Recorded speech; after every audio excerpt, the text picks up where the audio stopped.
Olá, turma. Professor Anderson aqui novamente, gravando mais uma aula para vocês, para a matéria de introdução a linguagens e técnicas de programação, tá? Então, essa semana a gente vai dar uma sequência aí, tá? Ao que a gente viu lá na aula passada. A gente vai continuar falando de orientação a objetos, tá? Então, só recapitulando aqui na aula anterior, o que, que a gente viu? A gente viu o conceito de paradigmas, né? Tentou explicar por que, que é importante usar, né, paradigmas na programação, né? Vimos aí a parte de como que você pensa baseado em modelos, né? Como que a gente usa isso, né, até naturalmente, né? Modelagem, fazer modelagem de coisas, a gente sempre se baseia em algum paradigma. E aí a gente viu lá a parte de orientação ao objeto, que é orientação ao objeto, né? Que é um dos paradigmas de programação bastante utilizados que a gente está estudando, né? E usa razões de modelar o mundo, né? Vimos o que a gente pode modelar aqui, né? Coisas tangíveis, eventos, transações. Comentamos sobre objetos de softwares, né? Que é aquele pacote, né? Aquele conjunto de códigos, né, e de implementação de software que vai estar agregando dados e procedimentos, tá? Esses dados e esses procedimentos são a parte que são a parte de que fornece a modificação do comportamento, tá, do objeto, e os procedimentos seriam as ações, né, o que executa, como que é essas transformações, o que é esse processamento, né? A parte do procedimentos tem a ver com processamento, ações e tal. E na orientação a objeto a gente viu que a gente divide isso em procedimentos, né? O nome técnico quando você está falando de objetos são métodos, tá? Esses procedimentos são métodos, tá? E os dados são os atributos. Aí a gente mostrou que uma forma de representar esses objetos, né, no formato de diagrama, que é tipo uma rosquinha, né, que é um método interessante, é uma forma interessante de mostrar, porque a ideia da orientação objeto, conforme vocês vão avançando aí, vocês vão perceber que é o seguinte: os procedimentos eles estão na borda aqui por um motivo especial. Os dados são informações que estão contidos mais internamente, tá? São uma coisa que é como se estivesse protegido, por isso que eles estão mais internos. E os procedimentos, né, as ações aqui, né, os métodos, é como se fosse o elo de ligação com o mundo externo, tá? Então, você consegue, esses objetos vão conseguir interagir justamente com base nesses métodos, tá? Nessas ações aqui. E aí, a gente tem aqui o exercício, né, que espero que todos tenham feito. Então vamos continuar a aula aqui com a parte 2. Então vamos lá aqui, pessoal, parte 2, introdução à orientação a objetos, parte 2. Então aqui a gente vai aprofundar um pouquinho sobre a questão de orientação a objetos e assim, no que se baseia, né, essa questão da orientação a objeto? Uma das formas de pensar, né, uma das formas de observar o mundo foi através dessa que a gente chama de visão sistêmica, tá? Que isso aí foi desenvolvido inclusive por filósofos, né, há séculos atrás, né? Os pensadores começaram a ter essa noção. Então, uma das bases, né, da orientação a objeto é justamente essa questão da visão sistêmica, que é o que? É você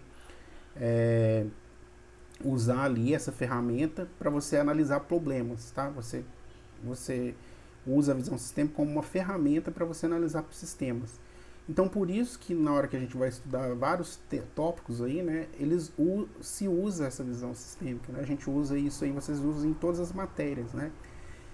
Quando vocês pretendem estudar algum determinado assunto. Então, aí essa visão sistêmica faz o quê? Faz organizar o mundo, né? Organiza o mundo com essa abordagem. Então, por isso que a gente tem o mundo dividido em vários sistemas, né? Na biologia, provavelmente vocês observam mais isso, porque foi o início, né, do estudo da biologia, né, do mundo, né, do universo, das coisas naturais, que pautou essa visão sistêmica, né, que proporcionou os pensadores chegar nessa linha. Então, aqui a gente teria aqui, ó, essa divisão aqui, ó, usando sistemas, né, a gente pode dividir o mundo aí, né, a gente pode dividir as coisas que conhecemos aí no dia a dia em sistemas naturais e sistemas construídos, né. Então, você tem o corpo humano, né, que é um sistema perfeito, né, que é natural, né, orgânico. Você tem árvore, você tem rio, né, com todos aqueles sistemas de bacia hidrográfica, né, oceanos, os planetas que se organizam, o próprio universo, né, como um todo. Você pode observar esses sistemas como sistemas naturais, né, observar eles na visão, na abordagem sistêmica e ainda como um sistema natural. E você tem também os sistemas construídos, né? Você tem, por exemplo, um automóvel, né, que tem toda uma mecânica por trás, né? Imagina, né? Imagina um relógio de pulso mecânico, né? Como é que tem que ser a interação lá dentro das partes para poder fazer funcionar, né? Você tem uma fábrica, né? Também que você pode, é um sistema construído, uma cidade, né? Toda a organização da cidade ali com suas ruas, sistemas de coleta de esgoto, distribuição de energia, de água, né? Isso tudo é um sistema também. O próprio computador, programas, né, de computador, software, internet, né, a rede mundial de computadores, né? Então, a gente vai observar que isso é muito comum, né? A gente trabalha com essa visão sistêmica, às vezes sem saber, mas ela é feita justamente para a gente poder analisar problemas e resolver esse problema, organizando. Através dessa visão sistêmica, você consegue organizar as partes envolvidas e resolver esses problemas de organização, tá? Então, essa visão sistêmica dá uma ideia para a gente da teoria de sistemas, tá? E essa teoria de sistemas, ela é formada por alguns elementos, tá? Ela tem uns elementos quando você trabalha. Então, o sistema é um conjunto de componentes e processos, tá? Quando você vai dividir, você pode pensar nesses dois elementos aí, componentes e processos. E quando os componentes que executam os processos, não, são componentes e processos por eles executados, que vão transformar determinadas entradas em determinadas saídas, tá? Então, o estudo, né, esse estudo aí é teoria dos sistemas. Então, quando você divide em componentes e processos, tá? Você tem essa consequência que esses processos são executados por determinados componentes e esses sistemas ou subsistemas, como vocês podem observar aqui na figura, né, eles vão trabalhar com base em entradas, umas determinadas entradas aqui, e vai produzir umas determinadas saídas, tá? Então você tem essa visão aqui. Então veja que você pode ter um sistema maior e dentro desse sistema também você pode ter subsistemas. Esse amarelinho aqui seria os processos que executa, tá? Dentro daquele componente, tá? Seria todo esse conjunto aqui, né? De subsistemas, né? São componentes, né? do sistema maior, tá? Então essa que é a ideia. Então, quando você está falando na teoria de sistemas, esses processos que executam dentro dos componentes são ações realizadas por esses componentes que vão vai fazer a transformação daquelas entradas em determinadas saídas, tá?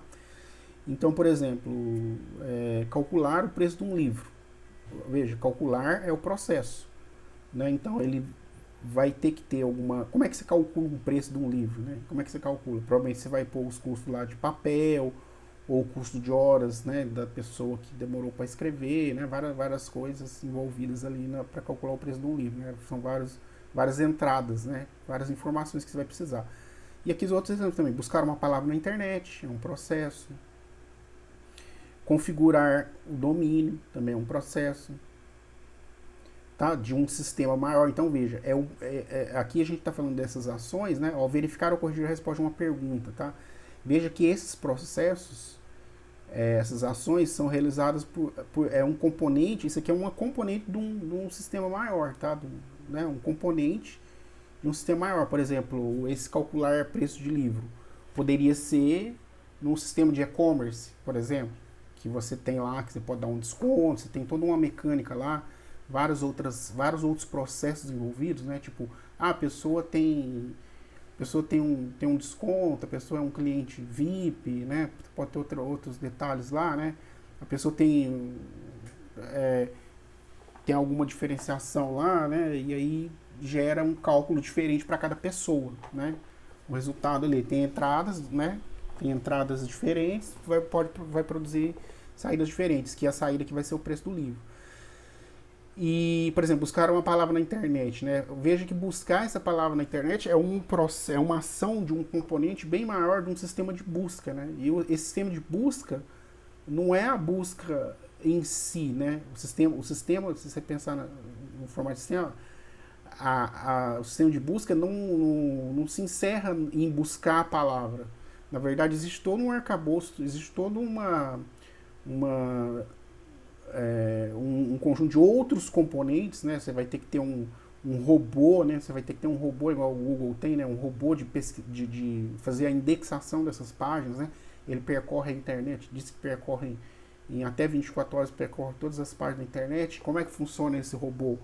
Ele tem uma lista inicial lá de páginas, das páginas principais, e ele vai navegando em toda a internet automaticamente através dos links. Então ele carrega uma página, aí ele carrega todos os links que tem, todas as páginas que estão linkadas naquela página, e na outra página, nas outras páginas que ele carregou também, ele carrega todas as páginas que estão linkadas naquelas páginas também, e gera todo um tratamento de dados, toda uma indexação, né, que a gente fala, né, desses conteúdos, organização e tal, registra aquilo lá, né, classifica, faz todo um trabalho.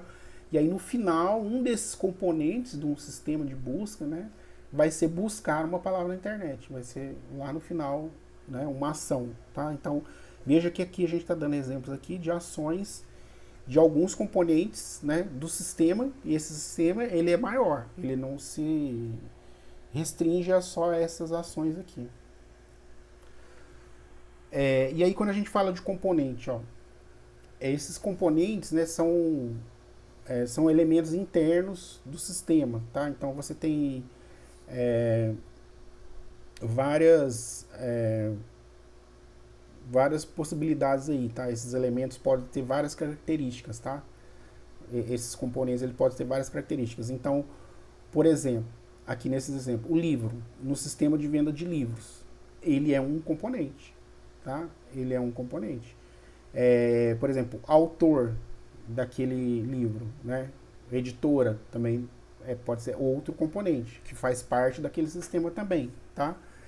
E veja que no que a gente viu lá no anterior, calcular, é uma ação desse componente, tá? Então, calcular o preço do livro pode ser uma ação do componente livro, entendeu? Um processo que é realizado pelo componente livro, tá? A própria palavra lá no sistema de busca. A palavra é um componente do sistema de busca na internet, busca de palavras, né? E esse buscar lá, a ação, ela é um processo do componente palavra. Tá? Então veja ali que você tem uma relação direta ali entre os componentes e as ações que ele executa, né?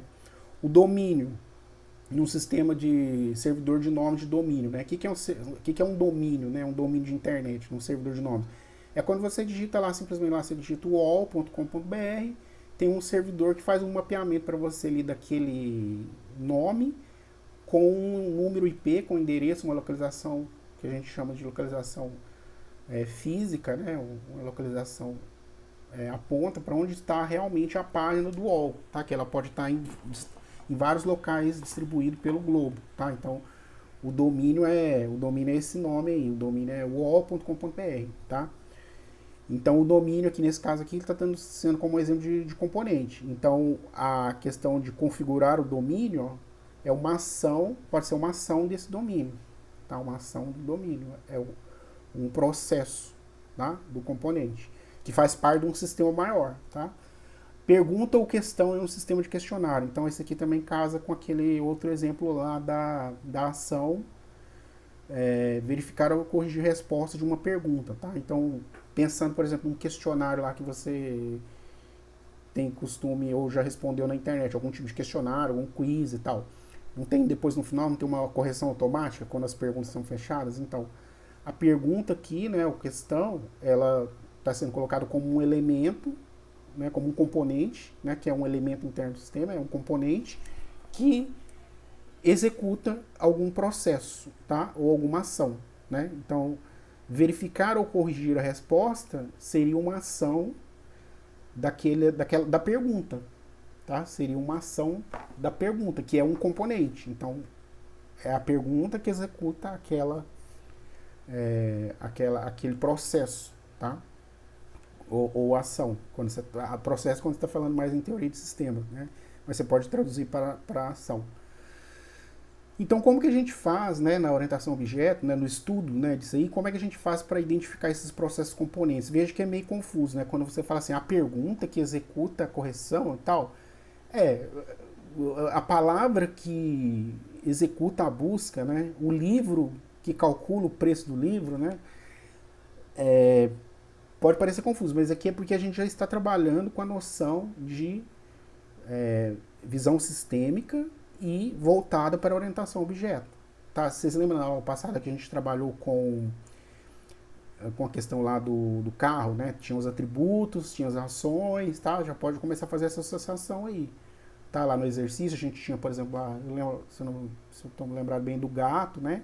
Aí a gente pediu para colocar atributos, né? Atributos e ações, né? Do gato, então vocês já podem fazer essa associação aí. Mas como você está fazendo uma análise ali, né, de um sistema e tal, com abordagem de orientação a objeto, como é que você faz para identificar esses processos, né, e esses componentes, tá? Então, geralmente você usa duas técnicas aqui, tá? Para você identificar o que é processo e o que é componente. Veja, o processo são as ações realizadas pelos componentes, tá? Dentro de um sistema maior. Então, você divide aquilo numa parte menor, você divide uma parte menor e você faz a análise, tá? Uma das formas é a abstração. Essa forma aqui, ó, abstração, você especifica o processo componente deve ser feito, você especifica que algum processo componente deve ser feito ou existir, sem oferecer os detalhes de como ele é feito, tá? Então, assim, é uma forma de você pensar, tipo, em alto nível. Um exemplo, todos esses exemplos que a gente fez foi feito dessa forma, né? Ou você pode enxergar isso dessa forma. Por exemplo, o carro. Você colocou lá, quando a gente tem o exemplo lá do carro, o carro tem lá, tem modelo, tem o ano, e ele tem lá uma ação, né, um processo que ele executa, que é o processo de andar. Né? Andar, ou dar ré, né, ou virar à direita, virar à esquerda. Veja, a gente está definindo isso aí de forma totalmente abstrata. Por quê que é abstrata? Né? Porque a gente não está dando nenhum detalhe de como que aquilo é feito. Eu não sei como, você sabe como o motor funciona? Eu tenho uma noção, mas quem faz o carro andar ou dar ré é um motor, né, que aí, por exemplo, tem uma caixa de marcha, lá tem umas engrenagens, tem né, um método lá de organizar uma série de engrenagens que vai transformar aquela força do motor, que vai transferir para as rodas e vai fazer o carro andar, né, isso já vai estar convertendo também, já está tendo um processo lá de combustão, né? Tá queimando combustível, então você veja, é uma coisa muito mais complexa, né? Assim, e quando você está fazendo essa análise para identificar processos e componentes, quando você usa aqui a abstração, a ideia é justamente você não precisa dar detalhes, não se preocupe como que é, não se preocupe como vai ser feito, né? Não se preocupe com os detalhes, tá? Você pensa a alto nível, tá? Você pensa totalmente a alto nível, né? Você não tem que ficar preocupado com os detalhes. Às vezes o problema nosso, maior de quem é de exatas, área de exatas, é ficar querendo resolver o problema lá no bit, né? Querendo resolver lá, tentando imaginar como que é que resolve. Mas aqui no caso, quando você está fazendo uma análise inicial, você não se preocupa com isso, tá? Uma outra forma de você identificar esses componentes aí, processos, tá? É o sistema de decomposição, que é muito poderoso, tá? Que é você dividir os problemas em problemas menores, até que cada parte seja pequena o bastante para que a solução seja facilmente encontrada. Então veja, desde o início lá da nossa primeira aula, lá de aula, quando vocês têm a aula de lógica, de programação, a gente utiliza, ou pelo menos tentava ensinar vocês a usar essa técnica, que é o quê? Pensar no problema em partes. Pensar em cada parte do problema, né? Separar o problema. Aí você tem um problema grande lá para você resolver, você, ai meu Deus do céu, eu não sei fazer nada. Não. Vai item por item, vê o que você entende, decompõe aquilo lá, né? É o famoso, tem até, é o famoso dividir para conquistar. Tá? Então você divide ali em problemas menores até você entender, né, cada parte menor. Ah, eu tenho que ler a variável. Ah, tá. Qual variável? Tá, tem que ler a variável A, B e C, dado A, B e C. Agora o que eu tenho que fazer? Ah, agora eu tenho que processar isso aqui, combinar essas variáveis de tal forma para chegar em tal resultado. Então você vai decompondo isso até você chegar numa solução mais fácil, tá? Então existem essas duas formas, tá? E aí, como que a gente descreve isso quando a gente está falando em orientação a objeto, tá? Aqui veja que a gente está trabalhando com orientação a objeto, né? Então a gente tem um conceito que chama classe. Essa classe é o que? Ela é um modelo para os seus objetos, tá? Então quando a gente está falando lá em carro, né? Quando você está falando lá em livro, né? Quando você está falando lá em computador, falando em rua, falando em várias outras coisas aí, você tem que trabalhar nesse conceito de classe. Que na verdade ela é o que? Ela é um modelo, você está modelando aqueles objetos. Então, uma classe é uma estrutura que define e descreve um conjunto de objetos. Então, por exemplo, você vai modelar uma pessoa, né? Você vai ter uma classe pessoa, e essa classe pessoa ela vai ser um modelo para os objetos, né? Pessoas, tá? A nível de sistema, tá? Então, na orientação a objetos, a classe vai equivaler a um componente, tá? É equivalente a um componente na teoria de sistemas. E a abstração de abstração aqui no caso, né? É a abstração de um determinado conjunto de objetos. Então, quando você fala carro ou veículo automotor, né, lá, existe vários tipos de carro, né? Existe carro de veículo de 3 rodas, de 2 rodas, de 10 rodas, né? Tem várias coisas. Então, essa classe é nada mais que um modelo para esse conjunto de coisas que você quer definir, tá? A classe é isso. Então ela é um molde, né? Ela será um molde para os objetos que possuem os mesmos atributos, métodos, operações e significado. Tem o mesmo significado, a mesma semântica, né? Então aqui tem uns exemplos de classe: ó, carro, aluno, passagem, né? Livro, palavra, né? Você conseguiria criar um modelo para uma palavra? O que uma palavra tem, né? Se você for lá pelo português, você consegue dividir ela. Você consegue ter uma divisão silábica na palavra, você consegue ter a sílaba tônica, né? Você pode ter várias propriedades ali, né? Várias características que as palavras você pode classificar, né? Fazer várias classificações das palavras, né? Classificação gramatical, né? Você pode fazer vários tipos. Aluno é a mesma coisa, né? Alunos também, você consegue criar um molde, né? Você consegue criar um molde, por exemplo, para aluno, porque ele vai ter uns determinados atributos, né? E métodos, tá? E um significado em comum, tá? Então, por exemplo, você tem o aluno lá, o aluno geralmente vai ter um número de matrícula, tá? Ele vai estar associado a um curso, né? Seria um atributo desse aluno. O aluno vai ter determinados métodos, operações que ele executa, tipo, por exemplo, você pode falar assim: qual que é uma das operações dos alunos, um dos processos que o aluno tem que fazer? Estudar, por exemplo. Uma ação do aluno, estudar. Né? Outra ação, dormir. Né? É uma ação do aluno, dormir? É uma ação, quer dizer, o aluno tem que descansar, né? Então, é uma ação. Então, veja aí que vocês vão conseguir fazer aqui algumas associações, até com outras matérias aí, tá? Então, aqui um exemplo, ó. Um outro exemplo aqui para ficar mais claro. Por exemplo, uma classe avião, né? Então veja, um molde, você quer criar um molde para o avião. Então ali, quando você vai projetar uma classe, veja, você tem uma diversidade grande de modelagem de avião, né? Você tem avião a jato, você tem avião turbo-hélice, né? Que é esses aí que tem hélice.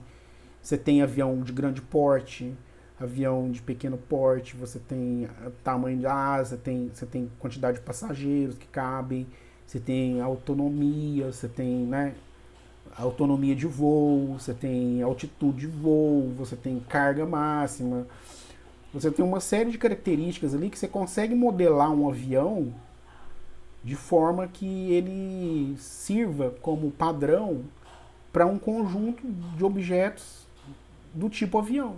Né? Você tem vários tipos de avião, vários tipos de aeronave. Você consegue fazer essa modelagem, colocar coisas que, digamos assim, todos os aviões têm, ou a maioria deles tem, de atributos de ações, tipo voar, decolar, né? Tipo frear, tipo taxiar, né? Seriam as ações, né? Que eu já estou falando na parte de métodos, né? O que, que ele poderia fazer, né? Do avião. Poderia fazer várias coisas aí. Agora, quando você fala em objeto, né? Aqui a gente está entrando numa parte de conceito bem importante, tá? Quando você fala de objeto, você está falando de uma ocorrência específica, tá? Então, a classe é o modelo, tá? E quando essa classe ela se torna realidade, ela é considerada um objeto. Quando ela passa a existir de fato, digamos, né? Esse objeto é o que a gente chama de instância de uma classe. Então, nesse exemplo aqui, na figura que você pode ver aqui, ó, é o avião brasileiro aí, né? De carga, né? Avião a jato de carga aí. Muito legal esse avião, que é o KC-390. Que ele até mudou de nome lá, tem um outro nome lá. Então, quando você está falando do KC-390, aí sim, ele é um avião que ele vai ter os próprios atributos dele. Então, ele vai ser uma instância, né, um objeto, é uma ocorrência específica da classe avião, daquele modelo. E aí, ele vai estar com aquelas informações todas, aqueles atributos e aquelas ações, vai ter comportamento diferente, tá? Vai ter estado diferente. Então, ele vai ter um tamanho diferente, ele vai ter uma capacidade diferente, ele vai ter uma motorização diferente, ele vai ter diferente assim, que é particular dele, né? É específico dele, daquele avião.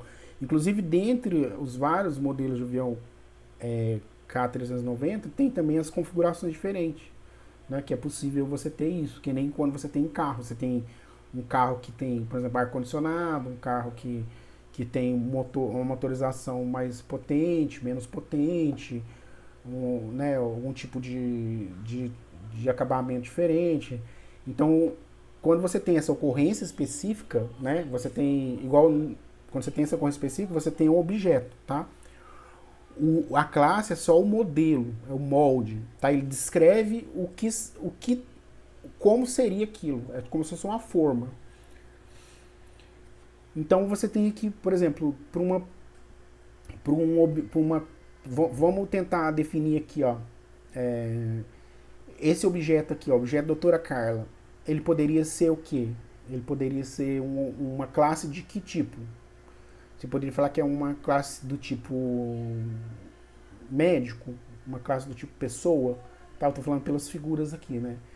O que diferencia a classe do objeto é justamente isso, que a classe, o objeto, ele é uma instância, ele é uma ocorrência do mundo real, digamos, né? Ele já tem uma ligação com a realidade ali, né? Com a realidade, não quer dizer que seja concreto, tá, pessoal? Eu estou falando do mundo real, mas não quer dizer que seja concreto, palpável, né? Uma coisa que é modelada para ser usada num sistema, né? Então, por exemplo, você tem o estado, ó, da doutora Carla, então esse estado aqui você poderia dizer que agora ela está trabalhando, ela é médica. Aqui você tem um comportamento dela, que ela gosta ou ela joga, né? Aqui no caso está jogando golfe, tá? Seria um comportamento. E ela tem uma identidade porque ela é única num conjunto, numa população maior, tá? Então ela está dentro de um conjunto aqui, né? Um conjunto de objetos que poderia ser um objeto aqui de uma classe tipo pessoa, e tem uma identidade própria, porque ela é única, tá? Ela existe ali, é uma instância, tá? E ela pode interagir aqui com essas pessoas também, né? Mas isso aqui a gente não vai falar. Então, ó, quando você está falando em objeto, o objeto ele vai ter um estado, né? Porque ele é uma instância, ele tem as características dele, ele tem os atributos definidos, ele tem o comportamento dele definido também, né? O que ele faz, né? Como que ele age, quais as ações que ele executa. E ele tem uma identidade porque ele é único, né? Dentro daquela população ali, né? Daquele conjunto de objetos daquele tipo, ele tem uma identidade. Você pode identificar ele, separar ele dos demais. Então, veja aqui uma notação, aqui alguns exemplos de notação quando você está trabalhando com classe. Você vai observar que tem alguma semelhança lá com a modelagem de banco de dados, tá? E não é à toa, né? Não é à toa, porque nesse desenvolvimento aí de sistemas, né, se reutiliza muitas coisas, tá? Inclusive, essa notação para classe pode ser usada como ponto de partida para você fazer uma modelagem de dados também, tá? É possível. Então veja, ó, aqui como que seria essa notação para você ter uma classe. Então você tem aqui dividido em 3 retângulos. O primeiro tem o nome da classe. O padrão é que o nome da classe sempre comece com letra maiúscula, tá? Isso aqui faz parte da notação, tá? Aqui no segundo retângulo aqui você teria os atributos. Os atributos são aquelas informações, né, são dados, né, que dão características, né, que caracterizam aquele objeto quando ele foi instanciado, né? Então, quando você criar um objeto, criar uma instância daquele tipo, ele vai ter aqueles atributos. E aqui você tem as operações ou métodos, né? Que você pode chamar de métodos, procedimentos, comportamentos, tá? Em orientação a objeto, o padrão é você chamar de métodos, tá? O padrão. Então, veja aqui, ó, o exemplo carro. Então, você tem atributos do carro, modelo, marca, ano, né? E aí é claro que, como a gente falou lá no início, esse modelo é um modelo que ele não é completo, né? Ele não precisa ser completo, né? Se observar, carro ele tem, na verdade, uma série de outras características que a gente não colocou, porque você vai olhar essas características na hora que você estiver fazendo essa modelagem, né? Vai ser de acordo com o seu contexto, tá? De acordo com o contexto, você vai ter uma modelagem mais refinada, menos refinada, mais adequada ao contexto. E aí você tem aqui os métodos, né, do carro. O que o carro faz de ação, né? O que seriam esses processos que ele executa, que o carro executa. O que o carro faz? Ele acelera, ele vira, ele para, ele troca de marcha, ele buzina, tá? Tá vendo? São as ações, os métodos que executa, né, que é responsabilidade deste objeto fazer, tá? Beleza? Então, e veja que aqui, desse objeto, não, desculpa, dessa classe, tá? Aqui é uma classe, aqui é um modelo para objetos do tipo carro, tá? Quando ele virar uma instância aqui, ele vai ser um carro específico, tá? Conta bancária é a mesma coisa, ó, conta bancária, né? Aí você tem lá os atributos, né? No exemplo, né? Cliente, número da conta, saldo, que ações ou processos, né? Aquele componente ali, aquele tipo de objeto, né? Quando ele tiver instanciado, o que ele pode fazer, né, de ações, né, que métodos ele tem, que comportamentos ele pode ter. Ele pode depositar dinheiro, pode sacar, pode emitir extrato, pode consultar saldo, pode fazer transferências, tá? Entre outras coisas. Então, o que vocês têm que entender aqui é que a classe, ó, você tem uma anotação para ela segue este padrão e ele é só um molde para os seus para um conjunto de objetos, tá? Que você quer tratar no seu sistema, que você vai utilizar no seu sistema, tá? Então, importante isso. E aí, você tem a diferença entre classe e objeto. Então, veja, ó, aqui nesse exemplo aqui, a gente já falou, né, que o objeto é uma instância, é quando ele ocorre de verdade no mundo real. E aqui tem um exemplo aqui para você observar, ó. Por exemplo, eu tenho aqui uma classe que descreve, modela um conjunto de objetos que é do tipo funcionário, uma classe funcionário. Que a ideia é modelar esse conjunto de coisas aí do mundo real, que seriam funcionários, né? Conjunto de coisas. É estranho falar assim, pessoal, mas a gente tá falando em nível de sistema, tá? Não é que as pessoas sejam coisas, tá? Fica estranho, mas espero que vocês estejam entendendo. Então, aí o que eu tenho de atributos, né? Características, né? O que caracteriza aquele funcionário. Eu posso ter uma matrícula, é um atributo, um nome, um departamento, salário. E que ações, né? Ou métodos, né? Aquela classe vai ter quando ela se tornar um objeto. Que comportamentos ela vai ter quando ela for um objeto de fato, né? Quando ela tiver uma instância. Tiver essa instância aqui, pessoal, em termos de sistema, quando está na memória do computador, quando você cria ela lá, ela passa a existir. Então você tem aqui ações, né, métodos: contratar, promover funcionário, transferir o funcionário, aqui seria transferir de departamento, né, por exemplo. Demitir seria tipo encerrar o contrato de trabalho, tá? E aqui você tem um exemplo de como que seria esses objetos desta classe, né? Aqui você tem um molde, você tem como que seria, e aqui você tem o como é de fato objetos instanciados, né, que a gente fala, né, são objetos. Quando você fala objeto é uma instância. Então veja, o funcionário, ele tem a matrícula dele, né, ele tem uma identidade, uma identificação única, você tem o número dele, o nome, qual departamento ele trabalha, qual o salário dele atual, e aqui você veja, eu tenho 3 funcionários diferentes, tá? Veja que aqui propositalmente tem 2 homônimos aqui, né, João da Silva, mas veja, esse João da Silva não é o mesmo João da Silva, tá?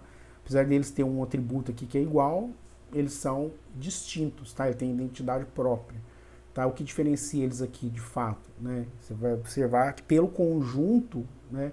Pelo conjunto dos atributos aqui deles, você tem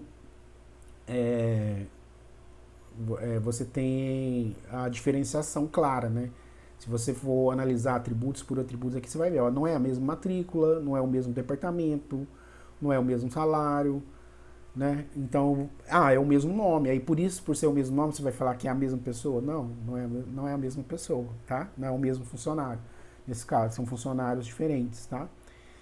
Aqui você tem o terceiro funcionário aqui que é diferente, não teria essa dúvida. Beleza, pessoal? Então você tem que separar isso. Classe é esse molde, e o molde, a modelagem aqui que você faz, né? Que você descreve como que seria, tá? Isso aqui é bem parecido com aquela análise de quando você vai fazer uma modelagem de dados, tá? Só que aqui é diferente porque você não tem só atributos, né? Você tem também as ações, tá? Os métodos que aquele objeto daquela classe, daquele tipo vai poder executar, que ele é responsável por executar. Beleza? Então, vamos lá, falando agora dos atributos, tá? Só para eu já falei, mas só para ficar normalizado aí, né? Os atributos de uma classe descrevem características ou propriedades dos objetos de uma determinada classe, tá? Então, aquele conjunto de objeto funcionário vai ter aquelas características, né? Seguindo um exemplo que a gente fez agora há pouco. Adicionam detalhes à abstração da classe. Então, é uma forma de você detalhar, né, o que você abstraiu. Eu tenho que ter um funcionário. O que esse funcionário faz? Ele pode ser contratado, ele pode ser transferido de departamento. E aí você começa, a partir de certo momento, você começa a detalhar. Mas que características, né, propriedades, atributos, né, tem que ter esse funcionário? Aí você fala, ele tem que ter o nome dele, tem que ter a matrícula, né? Em geral, esses atributos são dados relacionados aos objetos, tá, daquela classe. São, né, em geral. Então, a ideia é que aquele modelo, né, quando você está fazendo a classe, aquele atributo pertença de fato, né, ele tenha uma relação direta com aquela classe. Aquela classe que é aquele conjunto de objetos ali que você está modelando, que você está criando um molde. Então, um exemplo aqui, classe triângulo. Que atributos eu poderia ter nessa classe triângulo? Eu tenho a base do triângulo, né? São propriedades, características, né? A base do triângulo, a altura, a área, o perímetro, tá? São dados, propriedades, né? Atributos de um triângulo, que você pode definir, né, dessa forma. Como que você faz a identificação dos atributos? Para cada classe deve-se tentar responder as seguintes perguntas, né? Como é que você faz para identificar esses atributos? Como é que você faz para definir, né? Você pode fazer alguma dessas perguntas aí. Como que eu posso descrever essa classe, né? Você está criando um molde. Então, como que eu posso descrever a classe funcionário? Como que eu posso descrever uma classe triângulo, que vai englobar todos os triângulos, todo o conjunto de triângulos? Ou como que eu posso descrever uma classe funcionário, mas só os funcionários da área médica, ou os funcionários mecânicos, né? Você pode também fazer algum tipo aí de generalização, igual vocês vão estudar em banco de dados, tá? Pode ter isso. Outra pergunta que você pode fazer: o que é necessário para definir as responsabilidades de cada classe, né? O que eu preciso para definir as responsabilidades? Eu preciso, por exemplo, saber o departamento que o funcionário trabalha, para mim saber qual a responsabilidade dele. Eu posso ter aquela informação lá do salário. O salário tem a ver com responsabilidade daquela classe. Qual estado eu necessito armazenar, né? O estado ali Você pode ter atributos que está relacionado com verdadeiro ou falso, sim ou não, né, que confirma e tal. Então, para a classe triângulo, como fazer, né, para identificar esses atributos, né? Então, você tem que pensar em todos os triângulos, né? Você tem que ter um contexto mínimo, eles têm que ter um conhecimento mínimo do contexto, para você poder identificar aqueles atributos, né? Para você poder identificar. E agora, como que eu faço para mim identificar as operações ou métodos, né, que são responsabilidades daquela classe, né, quando eu estou fazendo a modelagem? Talvez essa parte seja um pouquinho mais difícil, porque, por exemplo, na modelagem de dados lá que vocês vão estudar, não tem essa parte. Então, essas operações ou métodos, né, o que são essas operações ou métodos da classe? Descreve um comportamento específico que os objetos de uma classe podem exibir quando são acionados por uma mensagem, tá? Interessante isso, né, a mensagem. Define o que o objeto sabe fazer ou produzir, tá? Então, veja, esses métodos e operações ali vão definir também o que ele faz, né? Como ele age, o que ele produz, o que ele gera, o que ele transforma, tá? E implementa, aqui o que é mais importante também pensar, quando você está trabalhando em orientação a objeto, implementa as responsabilidades daquela classe. Então, o que aquela classe tem que fazer, tem que executar, tá? Então, veja, um método, um método é uma ação, né? Você já pode estar pensando ali como esse método, para facilitar e para vocês cair talvez uma ficha, você pode imaginar ele ali como uma função, né? A gente não estudou função, vocês lembram de função lá na programação? Esse método ele vai agir exatamente como uma função daquele determinado objeto, que ele é responsabilidade daquela classe executar aquilo lá. Então, por exemplo, vou retomar um exemplo aqui antigo, antes de falar do triângulo. Aquele lá do livro, né? Lá em cima lá já quando a gente estava falando em divisão sistêmica, o livro tinha um método calcular preço. E o meu componente lá, né, era o livro. Então, o livro ali, ó, ele teria esse método calcular preço. Seria uma responsabilidade do livro calcular preço. Por que é uma responsabilidade do livro? Porque é uma coisa que tem relação direta com o livro, né? Tem essa relação direta. Às vezes não é tão óbvio você definir determinados métodos, né, ou determinadas ações, operações de qual classe vai ser, tá? Mas é normal, tá? Você não tem essa noção, mas pelo menos você tem que identificar que existe aquele método, tá? Que existe aquela ação ali, o que ele tem que fazer, o que ele tem que produzir, né? Ou o que ele tem que receber de informação para poder transformar, né? Porque aí às vezes essa informação que ele vai receber vai vir de outro objeto, tá? Por isso que tem essa questão de mensagem, porque no final das contas aqui os objetos, né? A ideia de você ter trabalhar com classe, orientação a objeto, é que esses objetos vão conversar entre si através dessas mensagens, tá? Através dessas mensagens que a gente vai detalhar mais para frente. Então, aqui no caso do triângulo, que operações e métodos eu tenho aqui? O que ele pode produzir, né? O que esse objeto pode produzir? O que ele deve fazer? Ou que conhecimento ele tem? O que seria responsabilidade dele executar? Né? Então, aqui na classe triângulo, né, poderia ter um método calcular área, por exemplo, calcular perímetro, classificar o triângulo, né? Fazer aquela classificação lá de isósceles, equilátero, né, a classificação lá, escaleno, né, a classificação dos triângulos, né. E por que isso seria operações responsabilidade do triângulo, da classe triângulo? Por quê? Porque ele já tem aqueles atributos, ele tem aquelas características, então ele tem que transformar, né, ele vai trabalhar aqueles atributos, aqueles dados que ele já tem ali nele, quando ele for instância, né, na verdade, a gente está falando de classe aqui, mas quando ele for uma instância, quando for um triângulo lá, ele vai ter conhecimento, né, aquele objeto, né, que vai estar instanciado, ele vai conhecer as informações que ele precisa e ele vai poder executar tranquilamente aqueles métodos, né, e retornar essas informações, né, gerar essas informações, calcular a área, calcular perímetro, classificar e tal. Como que eu faço para identificar esses métodos, tá? Quando a gente está fazendo essa modelagem de objeto? As perguntas que podem ser feitas aqui, né? Para você encontrar quais métodos, né? Aquele determinado tipo de objeto ali daquela classe que você está modelando vai ter, né? Você pode fazer uma das perguntas é a seguinte: que cálculos o objeto tem a responsabilidade de executar, né? eu gostaria de saber, né, desse objeto aqui, que seria uma responsabilidade dele executar, que cálculo, né, que transformação de dados ou de atributos, né, ele pode ter essa responsabilidade de fazer. Outra pergunta, que ações ou procedimentos o objeto tem a responsabilidade de fazer, a fim de responder a uma alteração no sistema ou objeto. Tá, então veja, às vezes eu quero alterar aquele objeto. Quero, por exemplo, aumentar, acelerar, né, por exemplo, o carro. Né? Para mim acelerar o carro, eu tenho que, para mim mudar a velocidade dele, no caso, né, eu teria que ter um método acelerar, né, para mim mudar a velocidade dele. Que eu poderia ter a velocidade atual do carro, por exemplo, lá, pensando no modelo carro. Aí seria um outro contexto, né, um exemplo que a gente está melhorando ele para um determinado outro contexto. Então, que método eu poderia ter para poder alterar esse dado, alterar esse objeto? Né? Seria um método, por exemplo, acelerar. Tá?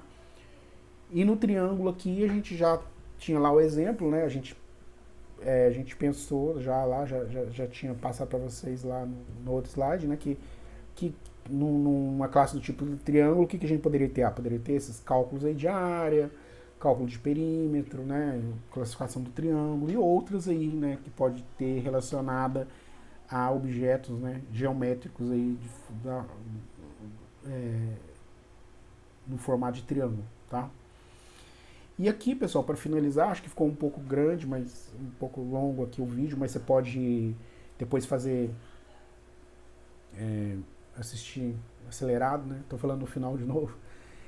A gente vai fazer aqui agora um exercício, né? A ideia é que vocês façam o exercício de definir classes e objetos, tá? Então veja, aqui eu estou dando as classes, já estou dando o nome das classes. O que você vai ter que trabalhar é para identificar usando a notação de classes. Qual que é a notação de classe? É aquele retângulo lá, dividido em 3 retângulos juntinhos, né? Onde você tem o nome da classe, os atributos e os métodos abaixo, né? São três retângulos. Então você vai definir para cada um desses objetos aqui um atributo, quer dizer, no mínimo 3 atributos e 3 métodos, tá? Então, pensando aqui todo no contexto, tudo que a gente estudou aqui, tudo que eu passei para vocês, vocês vão olhar o retângulo, veja que já é um mais facinho para vocês fazerem, né? Que já pode ser baseado ou pensado na linha do triângulo, né? Você tem casa e você tem questionário. Tá? Então veja, você tem classe, você vai definir essas classes, vai modelar, vai criar um molde para uma classe desses tipos de objetos, desse grupo de objetos de retângulos, de casas e de questionários. Aí você vai definir 3 atributos, seriam características, propriedades que tem, e 3 métodos, né? 3 ações, né? 3 operações que seriam responsabilidades, né, daquele objeto fazer, quando ele virar instância. E em seguida você vai criar também uma instância, né, uma ocorrência específica daquele triângulo, com as propriedades, como se fossem as propriedades ali preenchidas, com valores, tá? Então, pessoal, é isso o exercício, tá? Não vamos deixar para o último dia fazer não, tá? E eu aguardo vocês na próxima aula, que a gente vai continuar dando sequência nisso aí, antes de a gente voltar à parte mais prática. Tudo bem? Então, até já.